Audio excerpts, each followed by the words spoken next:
Noong 1990, isang estudyanteng Haponesa na si Mariko ang nagtungo ng Taiwan at hindi na nakabalik pa.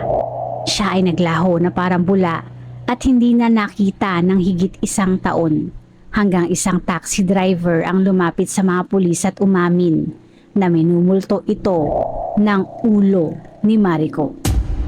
Tara at ating buksan ang pahina ng krimen ng kaso ni Mariko Iguchi.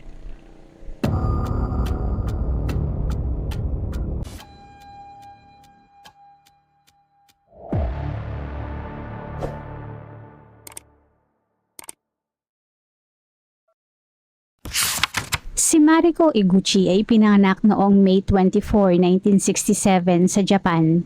Ayon sa mga kakilala, siya ay isang independent, curious at bright na babae na nagkaroon ng partikular na interes sa bansang China, maging sa kabuuan nito tulad ng wika at kulturang Chino, kung saan siya ay naging pangulo pa ng China Research Society ng kanilang universidad. Ang pagkahumaling na ito ang nagtulak sa kanya na mag-isang maglakbay sa China noon, na labis niyang ikinatuwa at nasasabik na ulitin at sa lalong madaling panahon na kanya namang gagawin.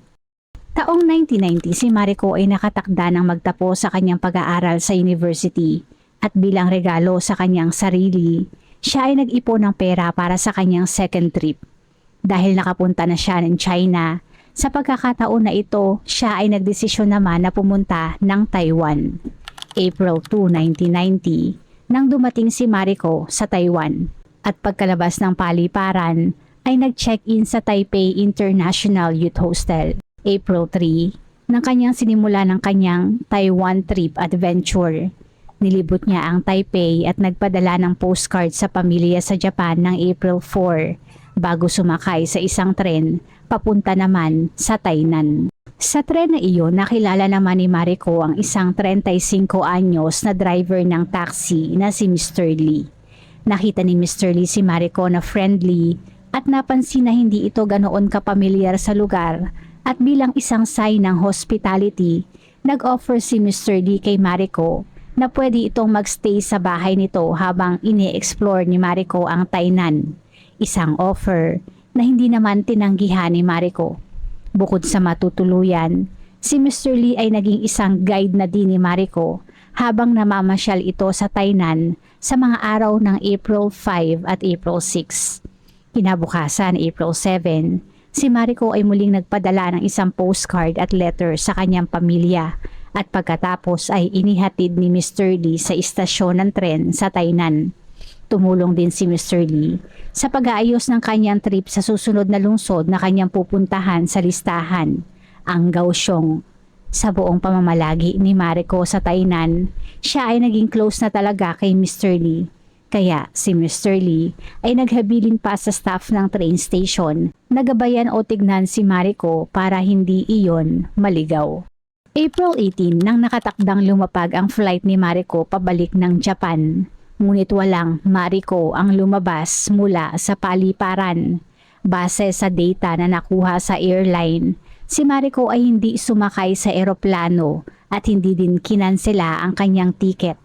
Ayon naman sa pamilya nito, bago pa man ang araw na yon, sila ay medyo nag-aalala na dahil matagal na mula nang huli silang nakatanggap ng sulat o postcard mula kay Mariko. Sa pagkawala na ito, April 25 nang lumipad na patungong Taiwan ang ina ni Mariko kasama ng mga miyembro ng Japan-Taiwan Exchange Association na nagsisilbing embahada ng Japan para i-report ang pagkawala ni Mariko at hanapin ito.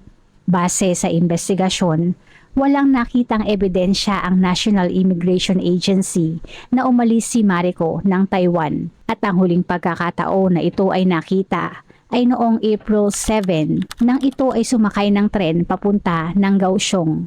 Makikita rin sa CCTV footage mula sa istasyon ng tren ang kanyang pag-alis ng Tainan at pagpasok sa lungsod ng Kaohsiung. Ang pagkawala ni Mariko ay agad na naging prioridad ng buong puwersa ng pulisya kung saan inatasan ng National Police Agency ang bawat unit ng pulisya sa buong bansa ng Taiwan na magsagawa ng sarili nilang mga investigasyon kung sakaling makarating si Mariko sa anumang sulok ng isla. Halos lahat ay ginawa para mahanap si Mariko, ngunit ang kanilang paghahanap ay nauwi lamang sa wala. June 27, nang ang Criminal Investigation Bureau at mga pulis ng Kaohsiung ay nagsanib puwersa para makita si Mariko at nag-offer ng reward na 50,000 New Taiwan dollars.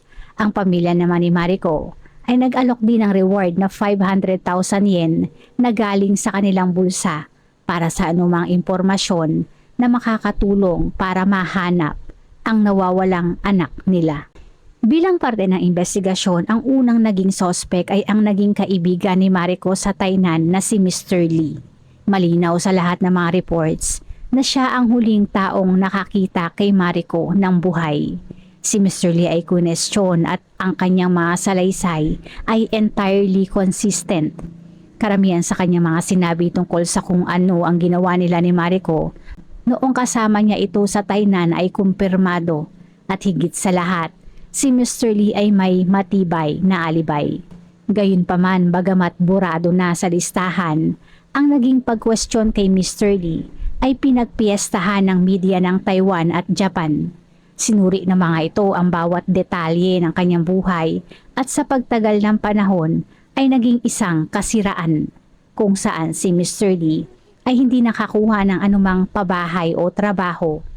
Iyon ang naging kapalit ng pagtulong niya sa dayuhang si Mariko noon.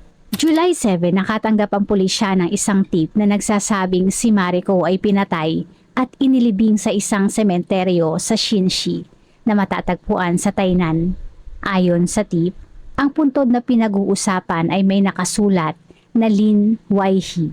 Sinuyod ang pulisya ang ilang sementeryo. Sinuri ang libu-libong libingan ngunit walang kahit isang lapida na tumutugma sa paglalarawang iyon at wala din gaanong pangalan ang lumitaw sa anumang rehistro ng libing. Ang ina ni Mariko ay bumalik sa Taiwan sa dalawang magkahiwalay na pagkakataon noong July 18 at September 6 para hindi mabaon sa limot ang pagkawala ng anak at pilitin ang mga lokal na otoridad na patuloy na maghanap. Bukod pa rito, gumawa siya ng paraan upang itatag ang Mariko Iguchi Search Support Association, ngunit walang nangyari sa alinman sa kanyang mga pagbisita. Oktubre naman ang muling nakatanggap ang pulisya ng pangalawang tip na mula naman sa Kaohsiung. At base sa tip, ang mga otoridad ay sinabihan na imbestigahan ang isang driver ng taxi na nagngangalang Liu Shekyang. Agad na umaksyon ang mga otoridad at kwinestyon si Shekyang kung saan ang mga salaysay na nakuha dito ay magkakasalungat. Base din sa investigasyon, si Shekyang ay mayroong history ng sakit sa pag-iisip. At dahil wala silang malinaw na nakuhang pag-amin mula dito, kalaunan, si Shekyang ay pinakawalan. Samantala, sa ginawang search ng mga otoridad, isang katawan ng isang dalaga ang nakita mula sa imburnal sa Taipei. Ang babae ay mayroong similar na edad at kasing taas ni Mariko, ngunit ang x-ray at dental record ay hindi naman tugma kay Mariko.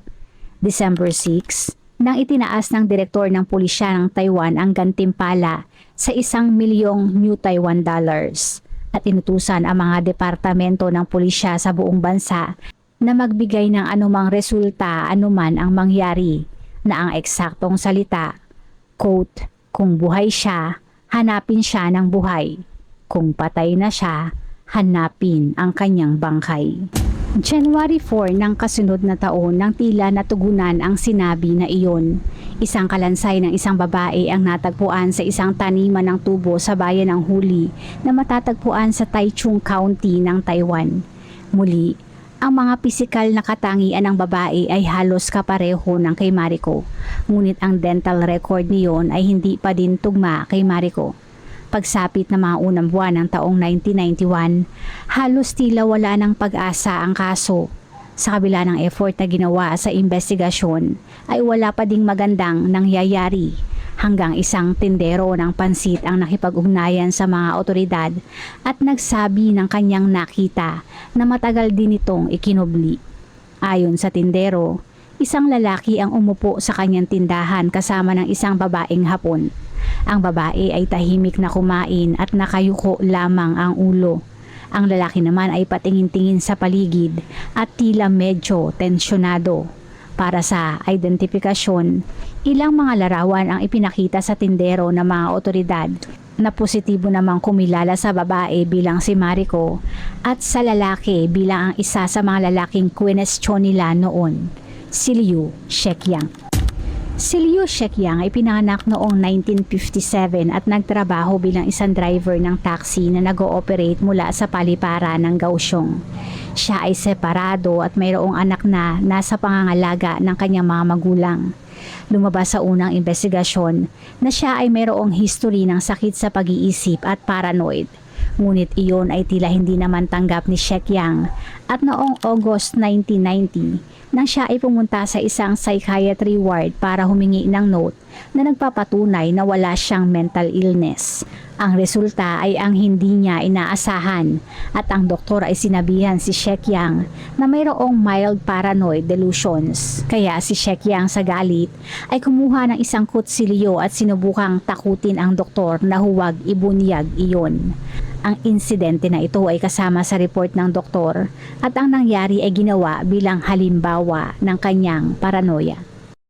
Sa sinasabing paranoia, ang mga kaibigan at katrabaho ni Shekyang ay mayroon ding napansing malaki at matinding pagbabago sa kanya.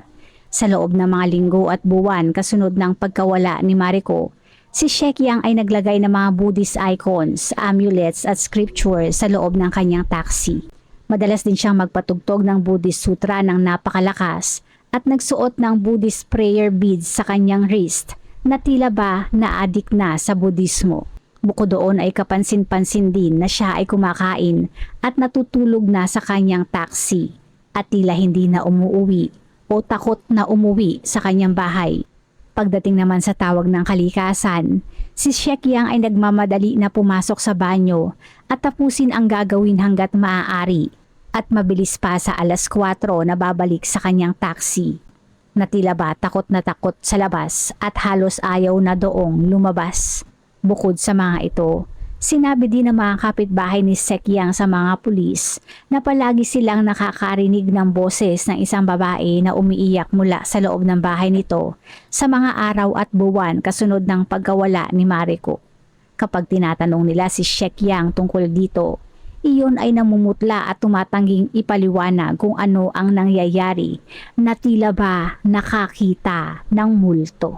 Isa sa pinaka-alarming na insidente kung pag-uusapan ng ugali ni Shekyang ay noong naglabas ang mga pulisya ng artikulo tungkol sa pagkawala ni Marico.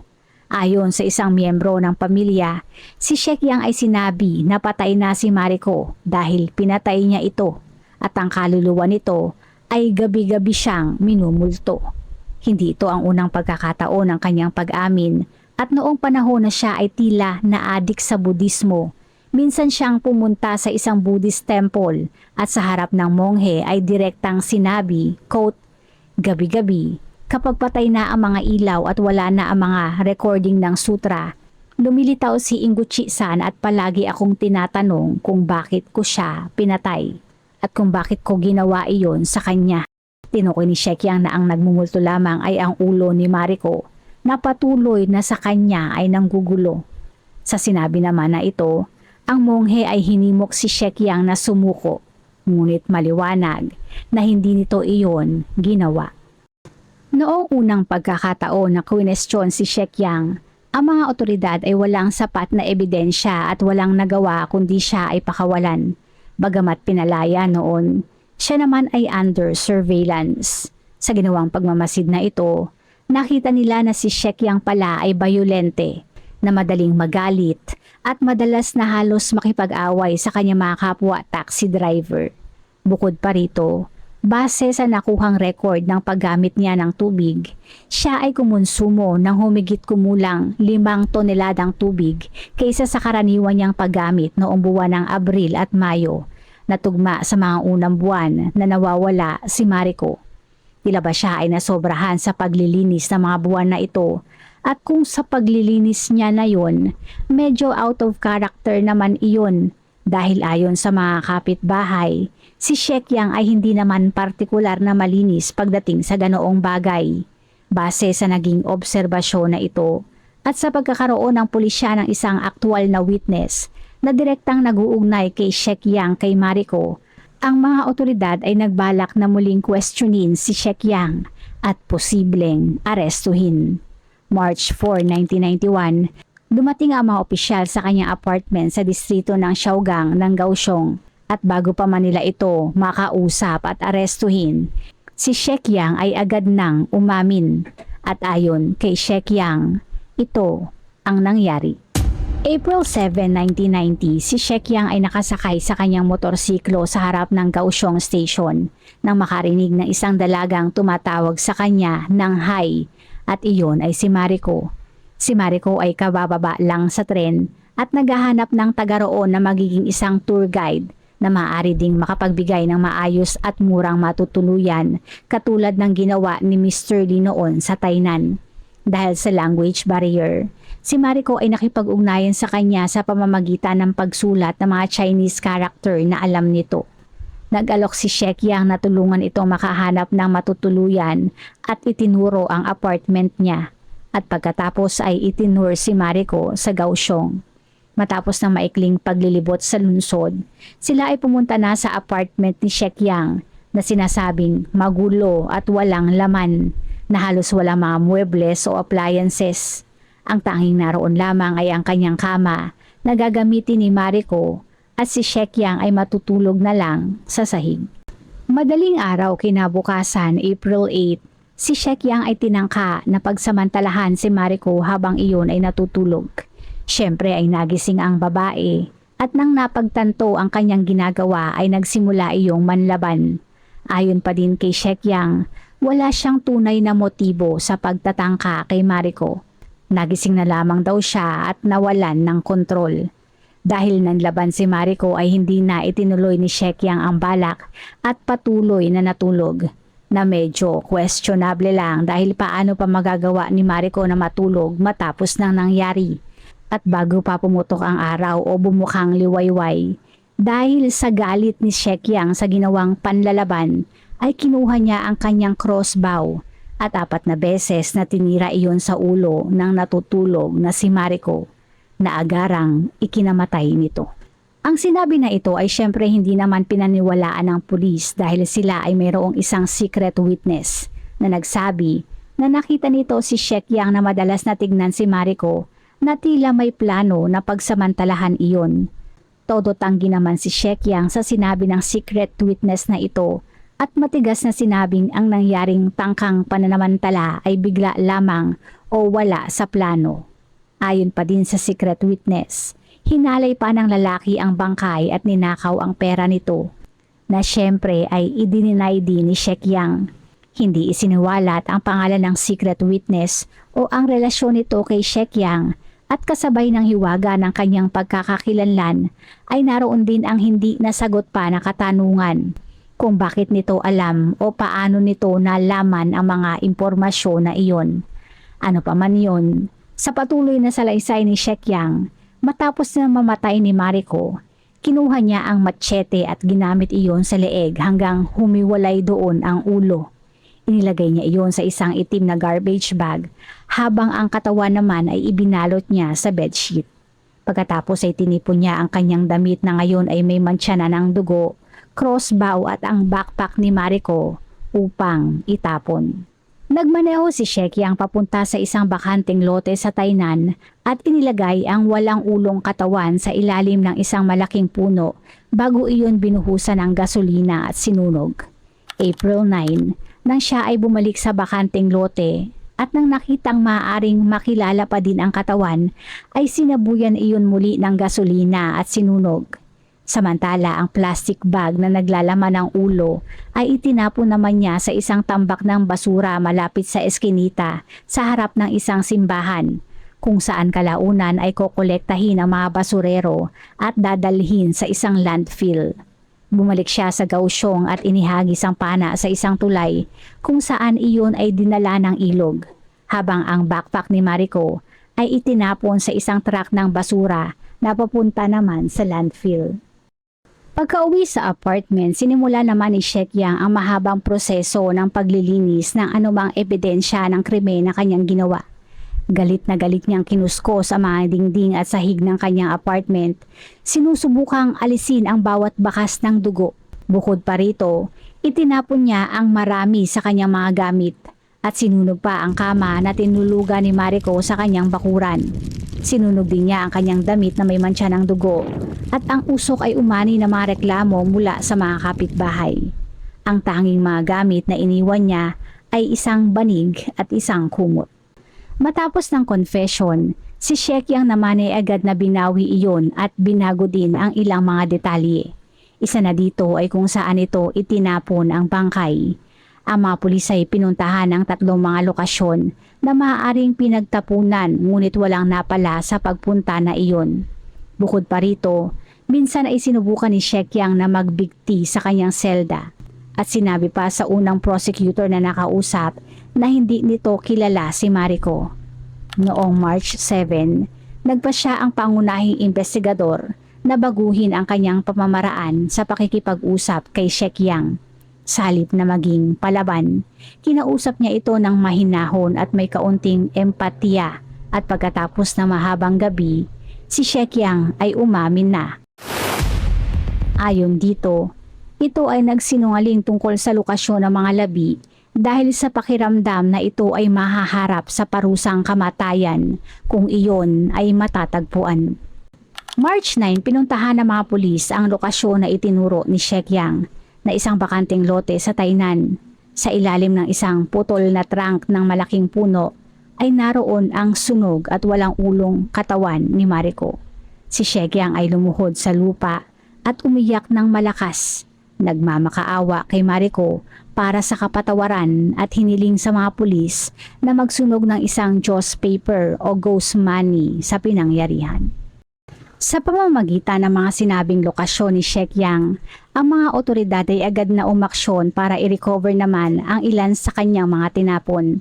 Sa unang araw, halos 1/3 lamang ng kalansay ang na-recover at noong March 10, 40 opisyal ang ipinadala sa lugar upang ipagpatuloy ang paghuhukay gamit ang mga pala na bakal, mga kagamitan sa pagsala ng buhangin at isang excavator. Sa pagtatapos ng araw, 100 piraso ng buto na may iba't ibang laki ang na-recover. Meron ding nahukay na isang pares ng itim na salamin na may plastic frame na pinaniniwala ang pag-aari ni Mariko. March 30 naman, 30 pulis ang sumisid sa ilog sa Kaohsiung upang hanapin ang murder weapon na crossbow. Sa loob ng 10 minuto, isa sa mga sumisid ang nakakita dito at sa kabila ng kinakalawang na mga metal ay positibong kinumpirma ni Shekyang na kanyang crossbow. Samantala, 2 manggagawa naman ang sanitasyon ang nakausap ng mga pulis at ayon sa mga ito, noong April 18, nakita nila ang isang lalaki na naghagis ng isang itim na backpack sa likod ng dala nilang truck ng basura. Inihinto nila ang truck at nakita ang isang backpack na maganda ang kalidad ng pagkakagawa. Sila ay nanghinayang na isama iyon sa itatapon. At bilang itinapo na din naman iyon ng may-ari, binuksan nila iyon at nakita ang isang cream-colored na Fuji flashlight, isang pulang folding umbrella at isang Swiss Army knife. Napagpasyahan nilang itago ang mga iyon at sa halos 1 taon na lumipas ay naroon pa din sa kanilang bahay. Ang mga bagay na iyon ay kinumpirma naman na pagmamayari ni Mariko sa pamamagitan ng kanyang ina. Ang pinakahuli ay ang ulo ni Mariko. Base sa sinabing lugar na pinagtapunan ni Shekyang, alam ng pulisya kung saang landfill iyon mapupunta. Gayunpaman, bilang iyon ay isang landfill, mababa ang tsansa na iyon ay matatagpuan. Idagdag pa na halos 1 taon na ang nagdaan kung saan araw-araw ay mayroong mga itinatapon doon. Para mahanap ang isang ulo, kailangan nilang ihinto ang operasyon noon na maghihinto din sa sanitary service sa lugar. Kailangan din nilang maghukay ng at least 6 hanggang 10 metro sa lugar na may ilang materyales na maaring hazardous o mapanganib sa kalusugan at magkakahalaga 10 milyong New Taiwan dollars para sa tsansa na mahanap kahit na isang piraso ng buto. Medyo mahirap na isagawa ang proseso na ito, kaya nang bumalik ang ina ni Marico sa Taiwan matapos na marinig na nalutas na ang kaso, iginiit nito na gusto nitong makuha ang bawat piraso ng katawan ng anak. Ang mga otoridad ay dinala siya sa landfill kung saan iyon maaaring humantong at oras na nakita iyon ng ina ni Marico, ito na ang kusang sumuko kaya ang ulo ni Marico ay hindi na nakita pa. Dahil walang bungo para sa dental record o face reconstruction, medyo mahirap na makakuha ng positibong pagkakakilanlan para sa mga labi na kanilang natagpuan. Base sa ginawa mga pagsusuri sa mga ito, ang mga resulta niyon ay consistent na tumutugma naman kay Marico. Sila ay kumuha ng marrow galing sa mga buto at isinailalim sa pagsusuri ng uri ng dugo gamit ang pamamaraang hemagglutination. Pagkatapos ng 2 araw na pagsusuri, ang uri ng dugo ay lumabas bilang ORH positive na uri ng dugo ni Marico. Nakuha ng pulis ang mga record ng donasyon ng dugo at mga sample ni Marico mula sa Japan. Sila ay kumuha din ng DNA galing sa pamilya ni Marico at matapos ng ilang buwang paghihintay ay tuluyan ng nakumpirma na ang mga labi na nakuha ay kay Marico. Bagamat nahukay ang kanyang mga labi noong March 9, inabot ng October 13 bago iyon tuluyang na-identify. Bukod sa brutalidad na nangyari, iyon ay nagkaroon din ng negatibong epekto sa buong bansa higit lalo sa turismo bilang ang Japan ang pinakamaraming bilang ng mga turista na pumupunta sa Taiwan. Sa loob lamang ng 2 buwan ng pagkawala ni Marico, ang mga turista galing Japan ay bumaba ng 10%.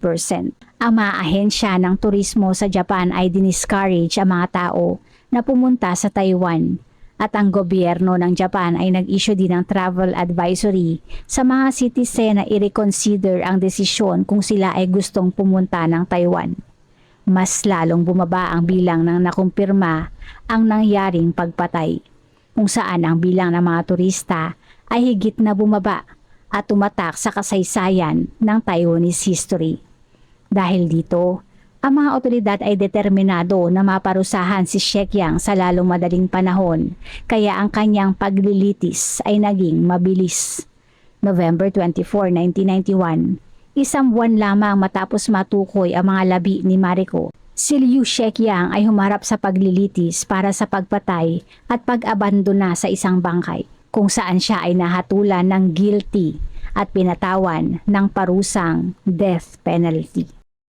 Si Shekyang agad na nagpasa ng apela at ang ginawang diskarte ng kanyang abogado ay ang kanyang mahabang dokumentong kasaysayan ng mental illness, kung saan iyon ay umepek at ang parusa ay bumaba na lamang sa life imprisonment.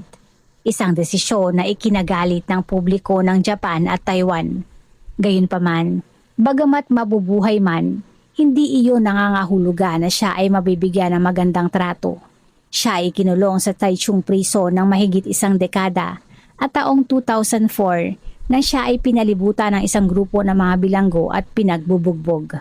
Para maiwasan na maulit ang insidente, siya ay inilipat sa Yilan Prison at nanatili mula noon.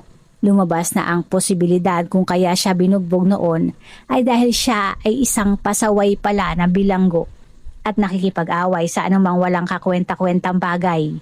Kaya kalaunan, siya ay inilipat sa isang solitary confinement.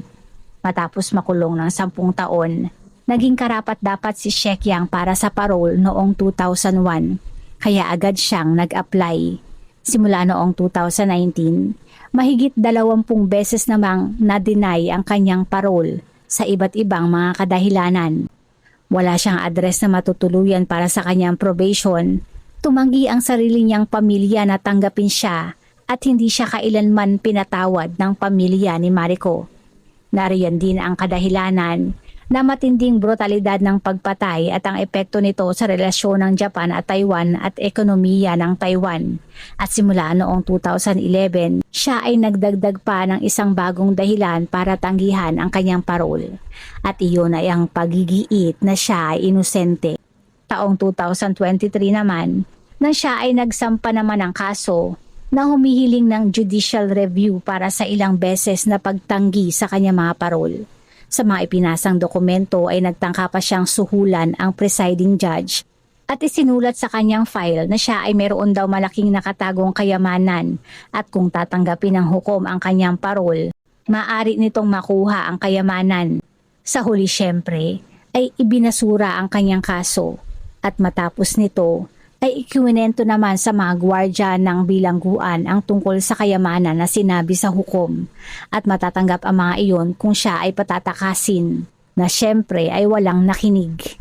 Sa ngayon, ang pinakabagong aplikasyon ni Shekyang para sa parol ay noong 2024 at ito ay muling tinanggihan.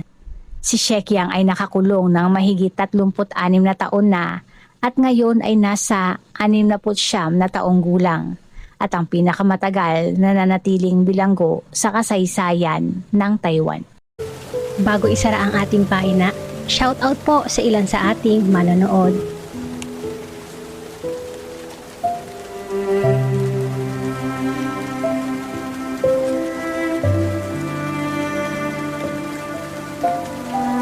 Salamat po!